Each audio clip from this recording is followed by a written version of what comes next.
ସମଗ୍ର ଏସିଆ ମହାଦେଶରେ ପ୍ରଥମ ଶାକ୍ତକ୍ଷେତ୍ର ରୂପେ ବିରଜା କ୍ଷେତ୍ର ଯାଜପୁର ସର୍ବଜନ ବିଶ୍ରୁତ।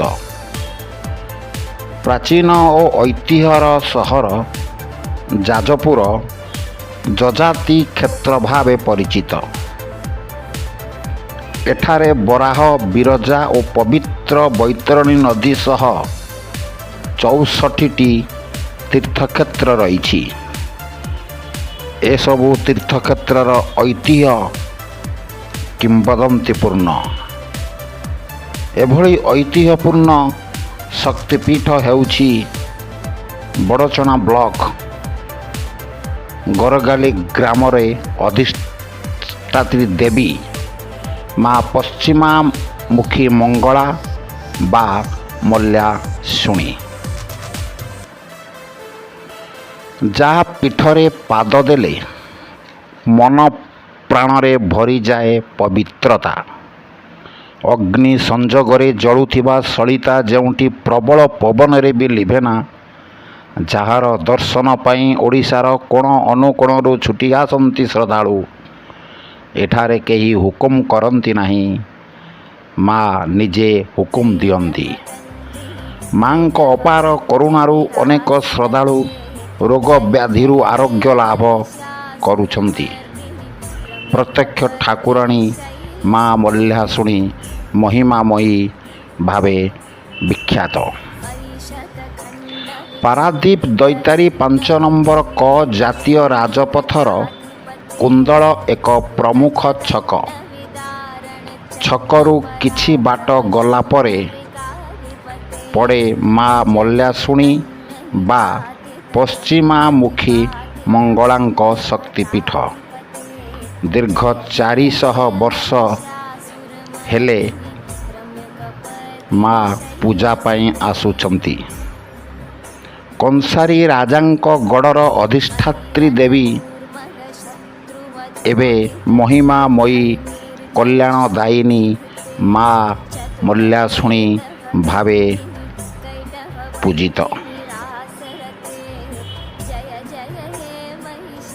ମା ସ୍ୱପ୍ନରେ ଦର୍ଶନ ଦିଅନ୍ତି, ଭକ୍ତଙ୍କ ସୁଖ ଦୁଃଖ ବୁଝନ୍ତି।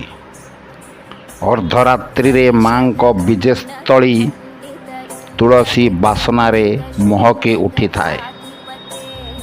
ମା ଯେତେବେଳେ ଅର୍ଦ୍ଧରାତ୍ରିରେ ମଲ୍ୟାଭୂଇଁରୁ ପରିଭ୍ରମଣରେ ବାହାରି ଯାଆନ୍ତି, ସେତେବେଳେ ରୁଣୁ ଝୁଣୁ ଶବ୍ଦରେ ମଲ୍ୟାଭୂଇଁ ନିନାଦିତ ହୋଇଉଠେ। ମାଙ୍କ ରାତ୍ରି ଯାପନ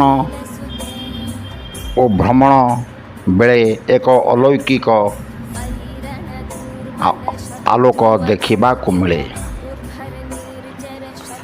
ପୌରାଣିକ ଆଖ୍ୟାନ ଅନୁଯାୟୀ ଦକ୍ଷ ପ୍ରଜାପତି ନିଜ ଯଜ୍ଞାନୁଷ୍ଠାନକୁ ନିମନ୍ତ୍ରଣ କରିନଥିବାରୁ ଦକ୍ଷ କନ୍ୟା ସତୀ ଯଜ୍ଞକୁଣ୍ଡରେ ଝାସ ଦେଇଥିଲେ।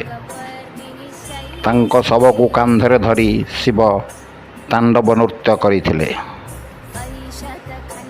ଶିବଙ୍କ ତାଣ୍ଡବ ନୃତ୍ୟ ଥିଲା ଅତ୍ୟନ୍ତ ପ୍ରବଳ। ସତୀଙ୍କ ଶରୀରର ଅଙ୍ଗପ୍ରତ୍ୟଙ୍ଗ ଉତ୍କଳ ପ୍ରାନ୍ତରର ବିଭିନ୍ନ ଇଲାକାରେ ପଡ଼ିଲା, ଯାହାକି ସେହି ଅଙ୍ଗପ୍ରତ୍ୟଙ୍ଗ ଆଜିର ମା ବିରଜା, ବିମଳା, ସମଲେଶ୍ୱରୀ, ଚଣ୍ଡୀ, ଭଗବତୀ, ସାରଳା, ରାମଚଣ୍ଡୀ, ହିଙ୍ଗୁଳାଇ, ମଙ୍ଗଳା, ଚର୍ଚ୍ଚିକା ଭଳି ଦେବୀଙ୍କ ନାମରେ ଉତ୍କଳ ପ୍ରାନ୍ତରରେ ପୂଜା ପାଇ ଆସୁଛନ୍ତି। ବିରଜା କ୍ଷେତ୍ରର ଅଧିଷ୍ଠାତ୍ରୀ ଦେବୀ ମା ବିରଜାଙ୍କ ପଞ୍ଚକୋଶୀୟ କ୍ଷେତ୍ରରେ ମିଳିଥିବା ଐତିହ୍ୟ କୀର୍ତ୍ତିରାଜି ଓ ଏହାର କିମ୍ବଦନ୍ତୀପୂର୍ଣ୍ଣ ଐତିହାସିକ ତଥ୍ୟରୁ ମା ପଶ୍ଚିମାମୁଖୀ ମଙ୍ଗଳା ବା ମଲ୍ୟାଶୁଣୀ ମହିମାମୟୀ ଦେବୀ ଭାବେ କିମ୍ବଦନ୍ତୀରେ ବର୍ଣ୍ଣିତ ହୋଇଛି। ମଲ୍ୟାଶୁଣୀ ଗଡ଼ ଖନନ ବେଳେ ମିଳିଥିବା ଅନୁପମ ଦୁର୍ଲଭ୍ୟ ମୁଗୁନି ପଥରର ଚତୁର୍ଦ୍ଧାମୂର୍ତ୍ତି ଐତିହାସିକତାକୁ ପ୍ରତିପାଦିତ କରୁଛି। ଏହି ଚତୁର୍ଦ୍ଧାମୂର୍ତ୍ତି ଗୁପ୍ତଯଜ୍ଞ ବୋଲି ଅନୁମାନ କରାଯାଉଛି। ଯେଉଁ ଚତୁର୍ଦ୍ଧାମୂର୍ତ୍ତି ଉପରେ ମଙ୍ଗଳମୟୀ ମା କଲ୍ୟାଣଦାୟିନୀ ପ୍ରତ୍ୟକ୍ଷ ଠାକୁରାଣୀ ମା ମଲ୍ୟାଶୁଣୀ ଉପବିଷ୍ଟ। ମୂର୍ତ୍ତିଗୁଡ଼ିକ ସମଗ୍ର ବିଶ୍ୱର ଭାର ବହନ କଲାଭଳି ପ୍ରତ୍ନତାତ୍ତ୍ୱିକ ତଥ୍ୟରୁ ପରିଦୃଷ୍ଟ ହେଉଥିବାରୁ ଏହାର ବିରଳ ଐତିହ୍ୟପୂର୍ଣ୍ଣ କିମ୍ବଦନ୍ତୀ ଅନାଲୋଚିତ ହୋଇ ରହିଯାଇଛି। ମଲ୍ୟାପୀଠରୁ ଆବିଷ୍କୃତ ଅନୁପମ ମୂର୍ତ୍ତି ଏବେ ମାଙ୍କ ପୀଠରେ ପୂଜା ପାଉଛନ୍ତି।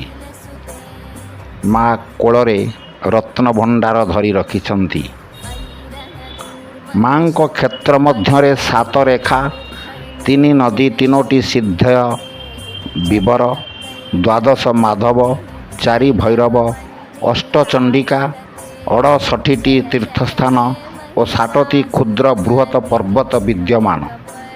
ପ୍ରତି ଅଷ୍ଟମୀରେ, ସଂକ୍ରାନ୍ତିରେ, ପୂର୍ଣ୍ଣିମାରେ, ଅମାବାସ୍ୟାରେ, ଚତୁର୍ଦ୍ଦଶୀରେ, ମଙ୍ଗଳବାର ଓ ଗୁରୁବାରରେ ଯଥାବିଧି ସ୍ନାନ କରି ଯେଉଁମାନେ ମା ମଲ୍ୟାଶୁଣୀ ଦେବୀଙ୍କୁ ଦର୍ଶନ କରନ୍ତି ସେମାନେ ଅଭୀଷ୍ଟ ଫଳ ଲାଭ କରନ୍ତି। 8 ଦିନ କାଶୀରେ, ଗୋଟିଏ ଦିନ ଅହୋରାତ୍ର ପୁରୁଷୋତ୍ତମ କ୍ଷେତ୍ରରେ ବାସ କରିବାରେ ମନୁଷ୍ୟ ଯେଉଁ ଫଳ ପାଇଥାଏ, ମା ମଲ୍ୟାଶୁଣୀଙ୍କ ମୁଖ ଦର୍ଶନରେ ସେହି ଫଳ ମିଳିଥାଏ।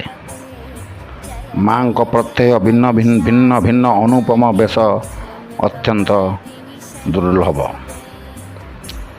ମାଙ୍କ ପୀଠରେ ଶ୍ରୀରାମ ନବମୀ ଠାରୁ ସପ୍ତଶତୀ ଚଣ୍ଡୀ ପାଠ ମହାଯଜ୍ଞ ଆୟୋଜିତ ହୋଇଥାଏ। ପୀଠସ୍ଥଳୀର ଐତିହ୍ୟତା ଓ କିମ୍ବଦନ୍ତୀପୂର୍ଣ୍ଣ ଯୋଗୁଁ ଏବେ ପୀଠସ୍ଥଳୀ ଯାଜପୁର ଜିଲ୍ଲାରେ ସର୍ବଜନ ବିଦିତ। ମା ମଲ୍ୟାଶୁଣୀଙ୍କ ନାମରେ ଏଠାରେ ଏକ ବିଦ୍ୟାଳୟ, ଶିଶୁ ମନ୍ଦିର ଗଢ଼ି ଉଠିଛି। ମା ମଲ୍ୟାଶୁଣୀ ବିଦ୍ୟାପୀଠଟି ଯେଉଁଠାରେ ଗଢ଼ି ଉଠିଛି ସେହି ସ୍ଥାନର ଐତିହ୍ୟ ଅତ୍ୟନ୍ତ ବିରଳ। କୁହାଯାଏ ମଲ୍ୟାଗଡ଼ରେ ରହୁଥିଲେ କଂସାରୀ ରାଜା। ନିକଟରେ ରହୁଥିଲେ ଅନ୍ୟତମ ରାଜା ଟିକାୟତ। ରାଜା ଟିକାୟତ ଓ କଂସାରୀ ରାଜା ପ୍ରତ୍ୟହ ରାତ୍ରି ଭ୍ରମଣ କରିଥାନ୍ତି। କଂସାରୀ ରାଜାଙ୍କ କବାଟ ପଡ଼ିବାର ଶବ୍ଦ ଶୁଣି ଟିକାୟତ ରାଜା ପରିଭ୍ରମଣରେ ବାହାରନ୍ତି। ଦୁଇ ରାଜା ପ୍ରଜାମାନଙ୍କର ସୁଖ ଦୁଃଖ ହାନି ଲାଭ ବୁଝି ପୁଣି ନିଜ ଗଡ଼କୁ ପ୍ରତ୍ୟାବର୍ତ୍ତନ କରିଥାନ୍ତି। ଦୁଇ ରାଜାଙ୍କ ଏହି ବିଶାଳ ଐତିହ୍ୟପୂର୍ଣ୍ଣ ଆଉ କିମ୍ବଦନ୍ତୀ ଭରା ପୀଠର ସମ୍ବନ୍ଧରେ ଗବେଷଣା କଲେ ଅନେକ ମୂଲ୍ୟବାନ ଓ ବିରଳ ତଥ୍ୟ ଆବିଷ୍କୃତ ହେବା ସହ ଓଡ଼ିଶାକୁ ଏକ ନୂତନ ଦିଗ୍ଦର୍ଶନ ଦେବ ବୋଲି ସାଧାରଣ ଲୋକମାନେ ଆଶା ପୋଷଣ ସହ ଓଡ଼ିଶା ସରକାରଙ୍କ ନିକଟରେ ଦାବି କରିଛନ୍ତି।